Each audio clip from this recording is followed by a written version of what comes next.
The most dangerous man in America wasn't carrying a gun. He was carrying a golf club and humming "Ain't That a Kick in the Head" as he walked into the Federal Building in downtown Los Angeles on a humid Tuesday morning in August 1969. Dean Martin had been summoned by the most powerful law enforcement agency in the world, not as a witness or a victim, but as a suspected collaborator with organized crime. The FBI believed they could flip the king of cool, turn him into an informant against his friends, his colleagues, and the shadowy figures who moved through Las Vegas like ghosts with expensive suits.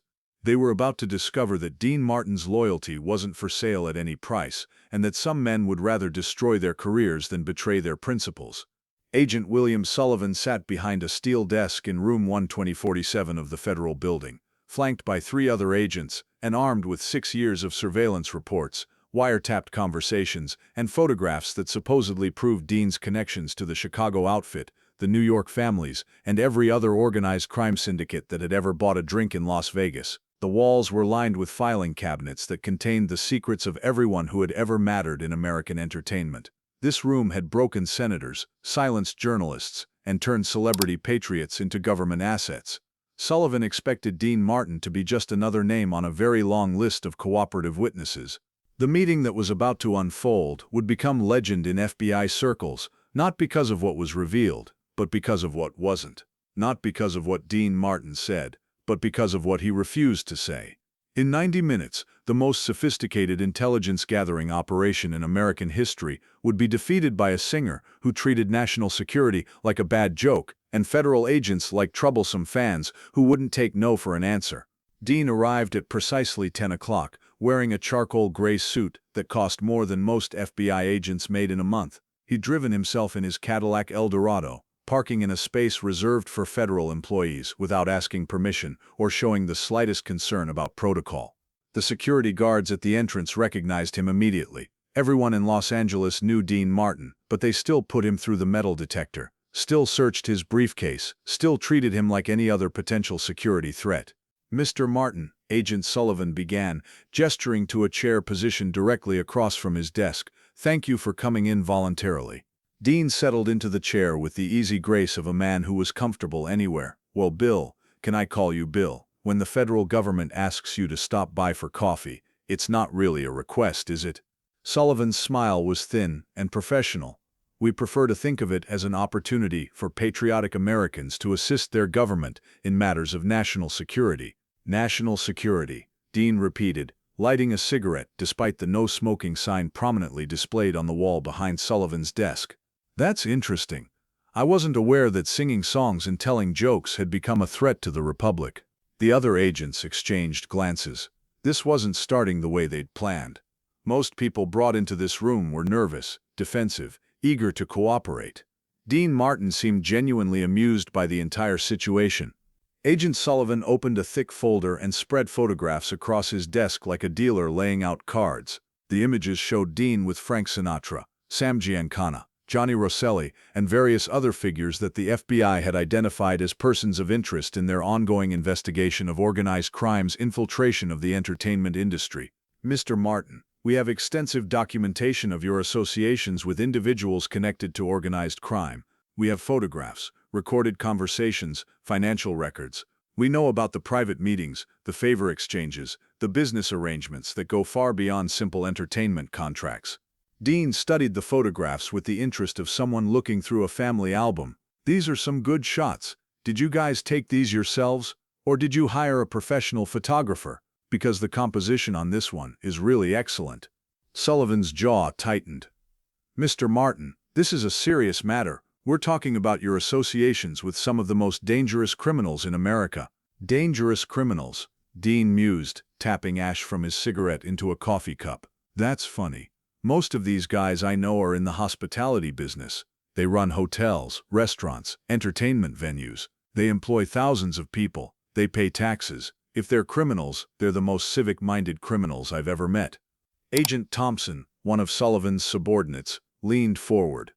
"Mr. Martin, we have recordings of conversations between you and Sam Giancana discussing business arrangements that appear to involve money laundering through Las Vegas casinos."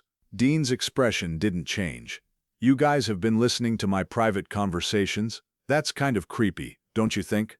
What's next? Are you going to bug my bathroom?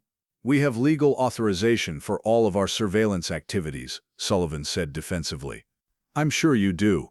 The government always finds a way to make whatever it wants to do legal. That's the beauty of being the government. The tension in the room was becoming palpable. This wasn't going according to script. Dean Martin was supposed to be intimidated by the evidence, concerned about his reputation, eager to cooperate in exchange for immunity from prosecution. Instead, he seemed to be enjoying himself. Agent Sullivan decided to escalate. Mr. Martin, let me be very direct with you. We believe that you have knowledge of criminal activities involving tax evasion, racketeering, and conspiracy to commit fraud. We have enough evidence to indict you as an accessory to multiple felonies. Your career, your reputation, your freedom, all of that is at risk. Dean stubbed out his cigarette and lit another one. That sounds scary. What exactly are you asking me to do about it? We're asking you to cooperate. We want you to provide information about the criminal activities you've witnessed. We want you to wear a wire when you meet with these individuals. We want you to help us build cases against the real criminals while we protect you from prosecution. The silence that followed was profound. Dean Martin sat perfectly still, smoking his cigarette, staring at the FBI agents with an expression that was impossible to read. Outside, the sounds of Los Angeles traffic filtered through the bulletproof windows, the normal world continuing its business while the abnormal world of espionage and betrayal played out in a sterile government office.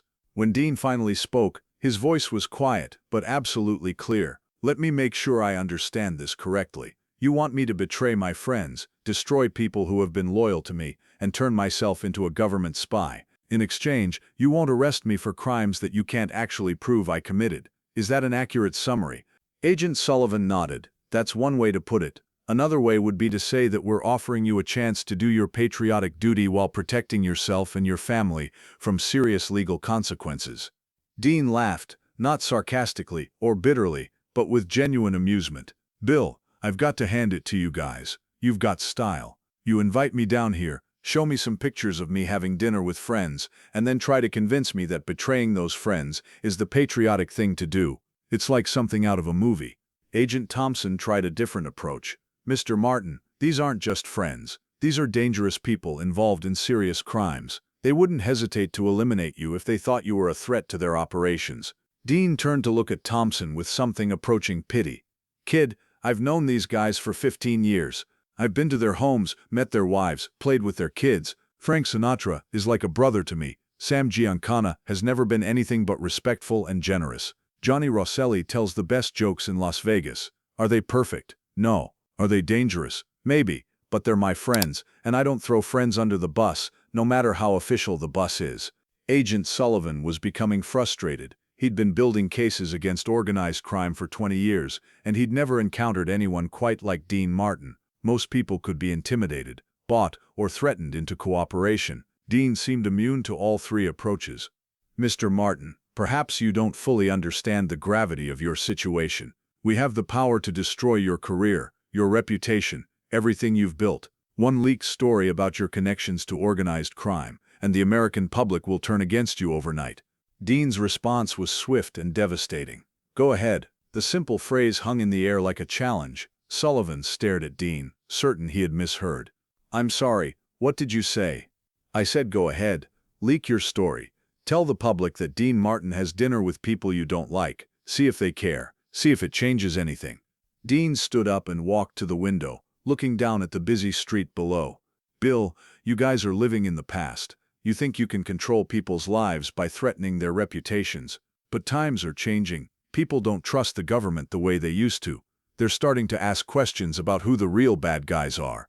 He turned back to face the agents. You want to know what I think? I think you guys are more dangerous than any mobster I've ever met. A mobster might steal your money or break your legs, but at least he's honest about what he is. You guys wrap yourselves in the flag and pretend you're protecting democracy while you're actually destroying it, one betrayal at a time. Agent Sullivan's face was red with anger. Mr. Martin, you're making a serious mistake. We're offering you a way out of a very dangerous situation. If you refuse to cooperate, we'll have no choice but to treat you as a hostile witness. Dean walked back to his chair, but didn't sit down. Instead, he leaned on the back of it and looked each agent in the eye. Let me tell you something about cooperation. I cooperate with people who earn my respect. I cooperate with people who treat me and my friends with dignity. I cooperate with people who are honest about their motives and methods." He straightened up and adjusted his tie. "You guys don't fit that description. You've been spying on me for years without my knowledge or consent. You've invaded my privacy, violated my constitutional rights, and now you want me to thank you for the privilege of helping you destroy other people's lives." Agent Sullivan made one final attempt. "Mr. Martin, we're not the enemy here. We're trying to protect the American people from organized crime. These people you call friends are parasites, feeding off legitimate businesses, corrupting public officials, and poisoning the very foundations of our democracy." Dean's smile was sad, but not unkind. "Bill, I've been around long enough to know that everyone thinks they're the good guys. The mobsters think they're providing services that people want. The politicians think they're serving the public interest. The FBI thinks they're protecting democracy. But you know what? From where I sit, you all look pretty much the same." He moved toward the door, then paused and looked back. "I'm going to give you some free advice. If you want to fight organized crime, go after the crimes, not the friendships. If you want to protect democracy, start by respecting the rights of the people you're supposed to serve. And if you want my cooperation, earn it the way everyone else has to, by being worthy of it." Agent Sullivan stood up, his voice sharp with frustration. "Mr. Martin, you're making a decision that you're going to regret for the rest of your life. We offered you a chance to be a hero, and you're choosing to be an accomplice." Dean paused with his hand on the doorknob. "Bill, I've been called a lot of things in my life. Drunk, playboy, lightweight, has-been. But nobody has ever called me a snitch, and they never will." He opened the door and stepped into the hallway, where a secretary was waiting to escort him out of the building. As they walked toward the elevator, Dean could hear angry voices behind him, federal agents trying to figure out how they'd lost control of what should have been a routine intimidation session. The elevator ride down to the lobby was silent. Dean stared at the numbers counting down, thinking about the choice he'd just made. He could have cooperated. He could have given the FBI what they wanted, and probably emerged from the experience with increased government protection and public support. Instead, he'd chosen loyalty over safety, friendship over expedience. Outside the federal building, Dean lit another cigarette and looked up at the windows of room 1247. He knew the agents were probably watching him, probably planning their next move. He also knew that his life was about to become considerably more complicated. The FBI's investigation of Dean Martin continued for another 3 years, but they never found anything substantial enough to justify prosecution. The entertainment industry surveillance program was quietly shut down in 1973, a victim of changing political priorities and congressional oversight. Agent Sullivan was transferred to a field office in Montana, where he spent the rest of his career investigating cattle rustling and bank robberies. Dean Martin never spoke publicly about his confrontation with the FBI. When reporters asked about rumors of government harassment, he just smiled and changed the subject. But those who knew him well said the experience had changed something fundamental about his relationship with authority. He became more private, more cautious about who he trusted, more aware of the price of fame in an increasingly surveillance-oriented society. The meeting that never happened because the FBI sealed all records of it and denied it ever took place became part of Hollywood legend. Stories circulated about Dean's refusal to cooperate, his protection of his friends, his willingness to sacrifice his career rather than compromise his principles. The stories grew in the telling, but the core truth remained. When the most powerful government in the world tried to turn Dean Martin into an asset, he chose to remain a free man. Years later, when the Freedom of Information Act forced the release of heavily redacted FBI files on entertainment industry figures, Dean's name appeared hundreds of times, but the files revealed more about government paranoia than criminal activity. The FBI had spent enormous resources tracking a man whose greatest crime was loyalty to his friends and refusal to bow to institutional pressure. Dean Martin had won his last stand, not by fighting, but by walking away.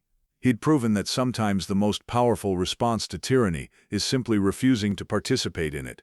And he'd shown that in America, at least in theory, a man still had the right to choose his friends, protect his principles, and tell the government to go to hell if it asked him to betray either one. The recording equipment in room 1247 captured every word of that historic confrontation, but the tapes were locked away in government vaults, classified as matters of national security. The meeting that changed everything officially never happened. The man who refused to break officially never existed. But Dean Martin knew the truth, and sometimes that's enough.